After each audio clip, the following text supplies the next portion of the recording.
กสภาพของบ้านเมืองเขานี่แหละมันก็มีการอันแปรไปทางใหม่มันก็บ่คือเก่าสภาพการบ้านเมืองมันเป็นอันนี้พระท่านได้ร่วมงานในปีใหม่นี้ก็ให้ลงมาเนาะมีบรรยากาศในพศใหม่นี้อาสันถือว่าทั้งศิลวัตเขาเนาะมีมันกำลังทยอยลงมากำลังทยอยลงมาทางส่วนของผู้ว่าชาวบ้านเนาะมีหลายคนได้งานการเตรียมต้นผักไส้นี่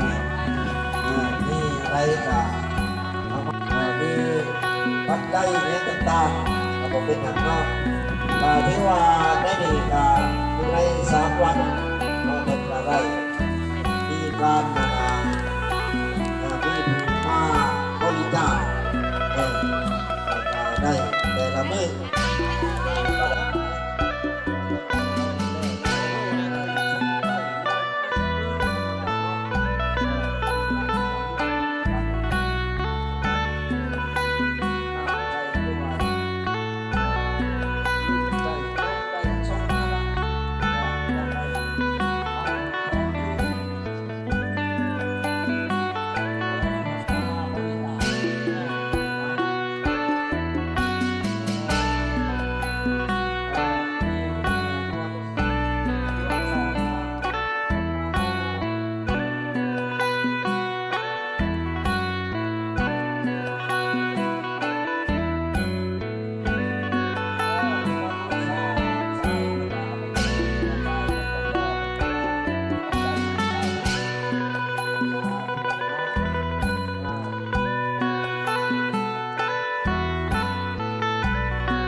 ในการ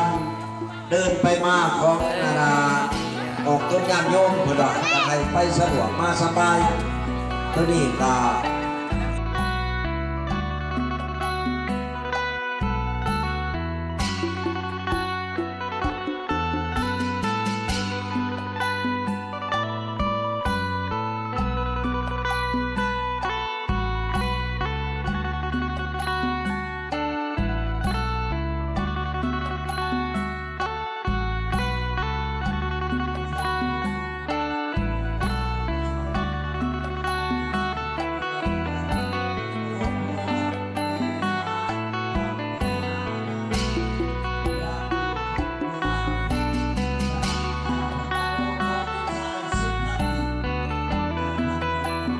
มีน้ำใจอยู่10,000 ปี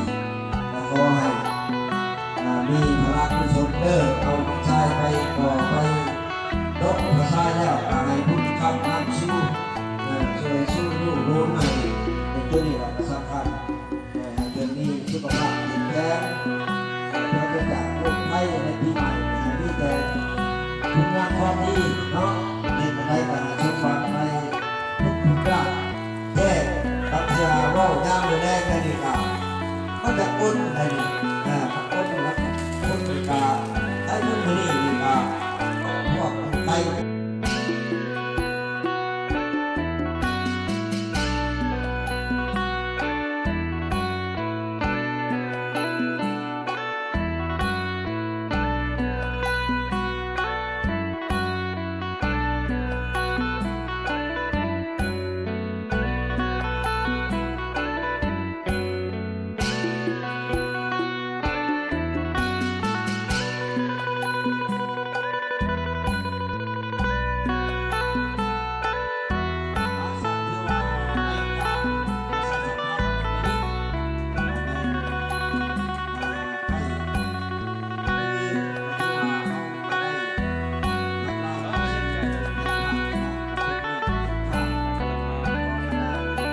และก็ได้ไปบริจาค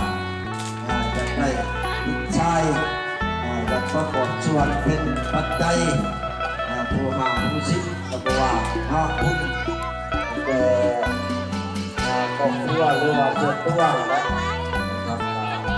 หรือว่าตัวนี้เป็นที่กองที่2กองที่4ก็ได้ครับก็ได้บ้างได้ไรหรือว่าถ้าบ้านเพื่อนก็บ่ได้บ่ได้เอาเด็กชายเลยมีปัจจัยอยู่10,000มาบุญน้องกรรมการได้หักแล้วพอไปเอาเด็กชายไปทำพิธีในการเป็นภาษานี้บุญรับหนักที่ปรารถนาสิ่งใดสมหวังในปีใหม่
ให้เราจม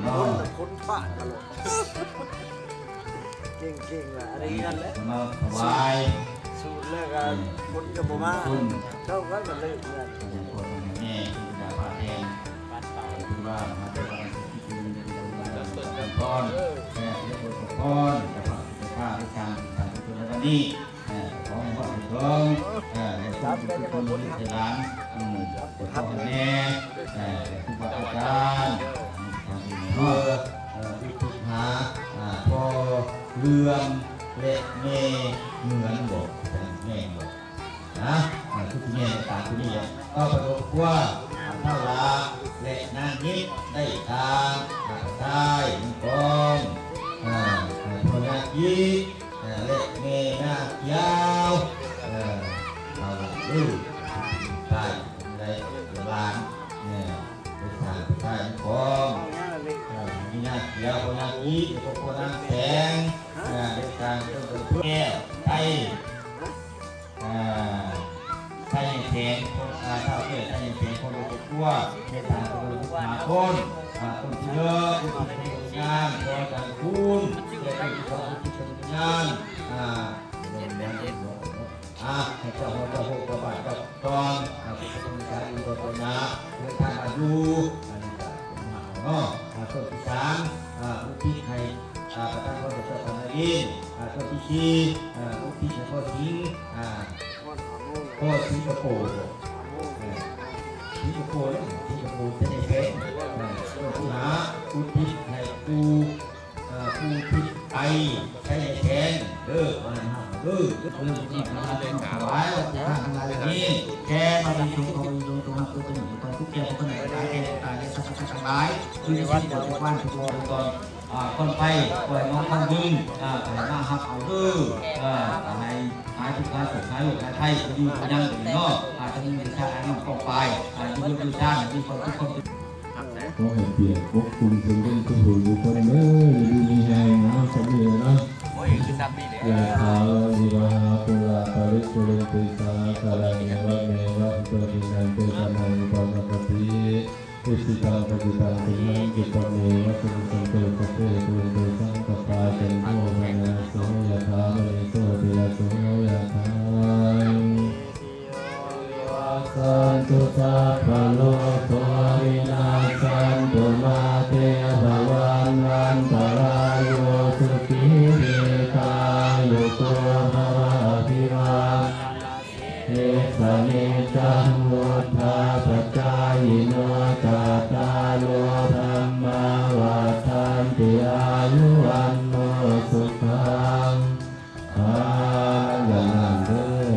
อายันเตกุทักขินาทินาสังฆมิสุปาติเรตาทิขาลัตตังอิตายะสัพพานาโส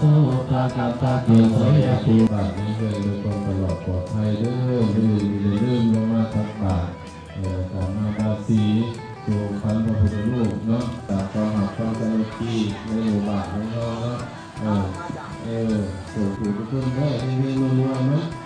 สุขภาพร่างกายจิตใจแข็งแรงให้เป็นให้รวยๆผู้ช่วยงานถูกๆต้อง งามเลยคนสมัยใหม่ สมณเณรไปพิจารณาเบิ่งปัจจัยที่เป็นเน็บไว้ตามมันพระธาตุทรายแล้วก็เอามาใส่ขันนึงเก็บรวมๆกันไป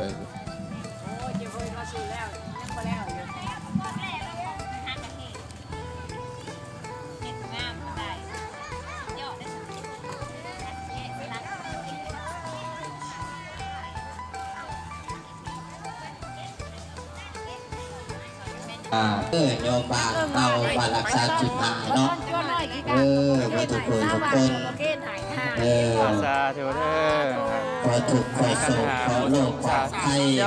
ขออย่างไร ไปโพสต์สงผ่าแล้วเด้อ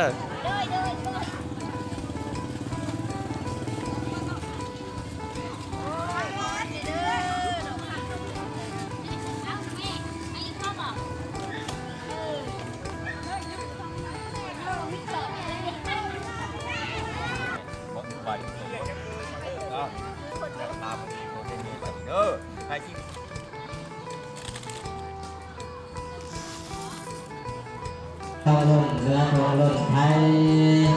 วันเจ๊ไข่